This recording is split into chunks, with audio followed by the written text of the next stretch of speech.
The president unveils his 2020 budget proposal, reigniting the debate with Congress over border wall funds. Ray Bogan is in Washington with the latest. In this year's final budget, the word wall wasn't mentioned once. But today, the White House put wall construction front and center for next year's budget proposal. The president's 2020 budget proposal arrived on Capitol Hill Monday morning, hot off the presses.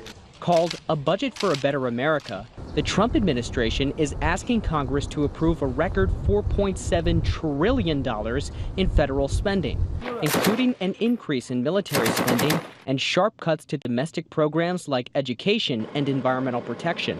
This budget reflects the president's priorities to ensure that all Americans can benefit from the nation's historic economic boom and record low unemployment. But Democrats say the president's blueprint was dead upon arrival, considering it calls for another $8.6 billion in border wall funds. It's still amazing.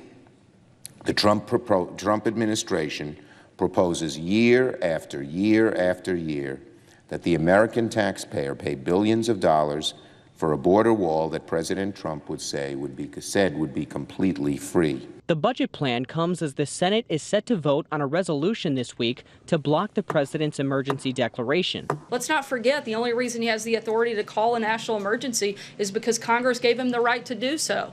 Critics caution that the president's plan also adds nearly $5 trillion in debt over the next 5 years. I'm perfectly fine with the deficits as they are, as long as we're doing it wisely and creating growth. The president's budget proposal is a starting point for Congress and the Trump administration to negotiate. The next fiscal year begins October 1st. In Washington, Ray Bogan, Fox News.